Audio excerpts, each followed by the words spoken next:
टंटळान. तर चला मग आता बनूया मस्त अशी दिवाळी तर आलीच आहे आणि गोडधोड म्हटलं तर खरंच खाऊ वाटतं बरं का दिवाळीच्या प्रेडमध्ये. तरी तर मस्त अशी जिलेबी केलेली आहे, तर खूप छान आणि सोप्या पद्धतीने केली. तोपर्यंत तुम्ही माझ्या चॅनलला लाईक शेअर आणि सबस्क्राईब करा. तर चला आता आपण सुरुवात करूया जिलेबीला. तर इथे मी घेतलं एक पातेलं. तर आता आहे ना एकदम मस्त अशी एकदम झटकीपट अशी रसरशी जिलेबी करायची आहे. तरी ते ना एक वाटी 1 किंवा 1.5 वाटी साखर घ्यायची.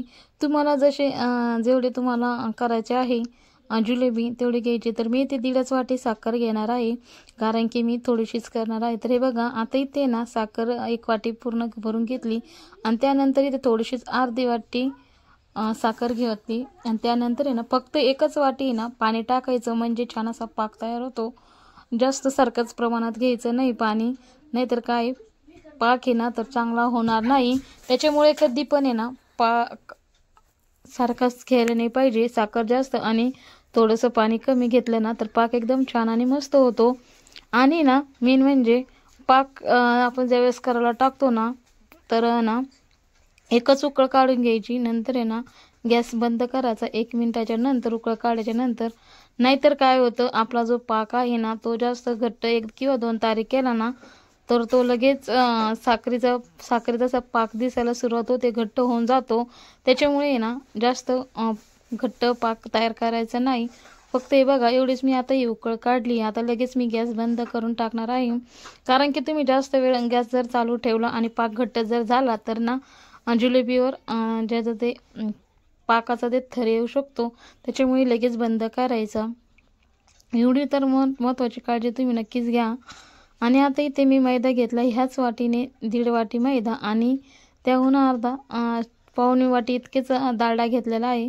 तर डालडा आहे ना मी वितळून घेतला आणि ते वितळून घेतल्याच्या नंतर आता मी छान असा एकजीव करून घेते आणि मिक्स करून घेते, जेणेकरून मैदा आहे ना चौकोन असा सगळीकडे लागायला पाहिजे.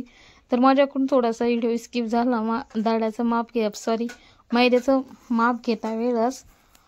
तर इथे ना आता मी दोन्ही हातांना छान असा मॅश करून घेते, जेणेकरून डालडा सगळीकडे लागेल. तुम्ही डालड्याऐवजी तूपही घेतलं तरी चालेल, पण तेल शक्यतो घ्यायचंच नाही, कारण की ना जिलेबीला असं कुरकुरीतपणा येत नाही. तर आता इथे ना इनो घेतलेली आहे. तर इनो आहे ना पाव चम्मच इतकीच टाकायची आहे. तर मी थोडीशीच इनो काहीतरी टाकते. तर हे बघा थोडीशीच इनो टाकलेली आहे. आणि इनो आहे ना तयार केल्याच्या नंतर नाही टाकायची, पिठामध्येच टाकायची. तर आता मी इथे इनो ही चांगलं मिक्स करून घेते. आणि पाणी ना गरम ते करायचं नाही, थंडच पाण्याने छान असं पीठ भिजून घ्यायचं. आणि ताईंनो पटकन माझ्या चॅनलला लाईक करा, शेअर करा, सबस्क्राईब करा, कमेंट्स करा, जेणेकरून माझे पटकन असे 10,000 सबस्क्रायबर पुरे होतील. आणि तुमच्यामुळे माझा खूप छान असा सपोर्ट होईल तुमच्यामुळे. तर हे बघा आता इथे मी पाणी टाकून थोडं पाणी टाकून छान असं पीठ एकदम मस्त असं पातळ करून घ्यायचं आहे. जास्त पातळही नाही आणि जास्त घट्टही नाही. तर जसं तुम्हाला व्हिडिओमध्ये दिसतंय ना तितक्याच पद्धतीने पीठ भिजून घ्यायचं. जास्त पातळ झालं तर जिलेबी छान अशा आकार येणार नाही, तुटून जाईल. आपण ज्यावेळेस जिलेबी टाकू ना त्यावेळेस असा आकार व्यवस्थित येणार नाही गोल. तर आता इथे ना छान असं पीठ भिजून घेते. तर तुम्ही ज्यावेळेस पीठ भिजवता ना तर एकाच हाताच्या सहाऱ्याने एकीकडूनच फिरायचं, जेणेकरून छान अशी जिलेबी मस्त अशी कुरकुरीत होते. तर इथे माझं पीठ छान असं भिजून झालंय. त्यानंतर आहे ना इथे कलर घेतलाय. तुमच्याकडे जो कलर असला तोही टाकू शकता, केशरी किंवा पिवळा. तर माझ्याकडे केशरीच कलर होता, तर मी तोच टाकून देऊन आणि आता चमच्याच्या सहाऱ्याने सतत एका साईडला फिरून घेते.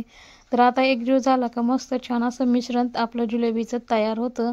तर जास्त वेळही लागत नाही आणि जास्त झंझटही नाही. इतकी सोप्या पद्धतीने जिलेबी तुम्ही करून बघशाल ना तर तुम्ही बाहेरचं खाणं नक्कीच टाळण, ही मी 100% गॅरंटी घेते. कारण की बाहेरचं आहे ना जिलेबी किंवा कोणताही तळणी पदार्थ असला ना तर तेल काही व्यवस्थित नसतं.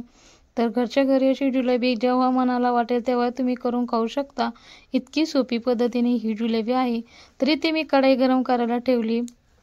त्यानंतर आहे ना आता इथे तेल टाकते. आणि तुम्ही ना कढई असो किंवा एखादा तवा असतो खोलगट, तर तोही तवा घेतला तरी चालतो, कारण की ना जिलेबीचे छान असे वेळे बसतात. तर आता इथे मी गॅस चालू केला आणि थोडंसं तेल तापलं आहे. आणि हे बघा आता इथे मी घेतलं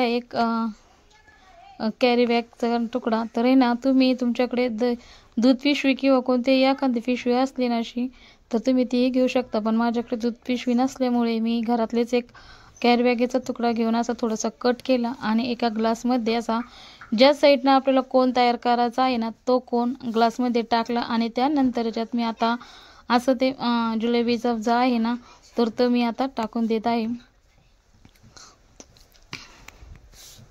तर आता आहे ना, एकच झाले की आता ज्यावेळेस पहिल्या वेळेस जर आपल्याला इडे टाकायचे असले ना, तर शक्यतो आपल्याला आकार देता येत नाही पटपट. आता आपण नाही का समजा चपाती, बाजरीची भाकर, ज्वारी असं जर काही जरी करत असलं पहिलं, तर आपल्याला पहिल्या वेळात येत नाही, तर दुसऱ्या वेळा घेताना आहे ना आकार बरोबर व्यवस्थित येतो. तर आता इथे तेल छान तापलेलं आहे. तर आता मी इथे थोडंसं छिद्र पाडून घेतलंय आणि हे बघा आता जे मी म्हटले ना ते माझं पण झालेलं आहे. कारण की मला असा आकार पटापट देता येत नव्हता. कारण की आपल्याला या गोष्टीचा जास्त प्रॅक्टिस नसती ना, तर आपल्याला लवकर येत नाही ते. दुसऱ्या किंवा तिसऱ्या वेळेमध्ये लगेच आपल्याला आकार देता येतो. तर हे बघा इथे ना आता असे करून करून मी जिलेबीची विडी टाकून देत आहे. तर आता इथे मी काढून घेतलं आहे कारण की ना, तर हे बघा आता इथे ना दुसरं जे राहिलं होतं तर तेवढं टाकूनच घ्यावं म्हटलं. तर काय ते आता इमरतीचा आकारही होऊ लागलाय आणि जिलेबीचाही होतोय. पण जिलेबी खरंच खायला इतकी छान आणि मस्त झाली होती ना, हॉटेलसारखी. तर आता इथं थोडीशी छान अशी तळून घ्यायची आणि नंतर झाऱ्याच्या किंवा तुमच्याकडे जे झारणे असेल त्या झाऱ्याच्या साऱ्याने अलगद अशी हे करायची. तर मी नुसतं झारणीचा साराच लावला तर तोपर्यंत छान अशी जिलेबीवरती आलेली होती तरंगून. कारण की मस्त तेलही तापलं होतं आणि एकदम छान अशा जो मी पीठ भिजवलं ना ते पण असं छान भिजवलं गेलेलं होतं. तर असे करून करून मी आता सगळे मस्त असे जिलेबीचे आकार टाकून घेते.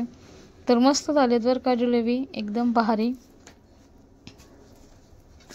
तर आता इथे मी अशाच करून सगळ्या तळून घेणार आहे. तर आता इथे ना जोपर्यंत बुडबुड्या तेलाच्या चालू आहे तोपर्यंत तळून घ्यायच्या. बुडबुड्या संपल्या की समजायचं का आपली जिलेबी छान अशी तळल्या गेलेली आहे.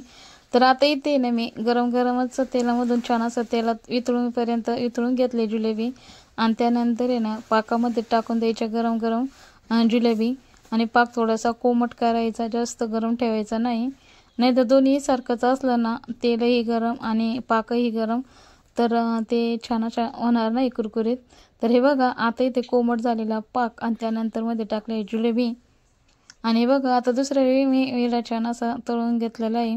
आणि ते टाकता वेळेस आहे ना मी काय केलं की थोडंसं मोठं होल केलं होतं छिद्र, मग ते थोडंसं जाडच झालेलं आहे. पण हरकत नाही, खूप छान आणि मस्त झालेले आहे जिलेबी. तर खरंच तुम्ही नक्कीच करून बघा. तर चला आता मी तिसरा वेळा करून घेते.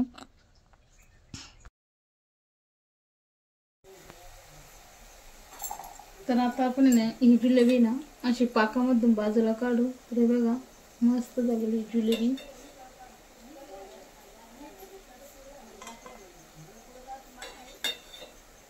तर हे बघा झाली की नाही मस्त आपली अशी जिलेबी रसरशीत, एकदम भारी.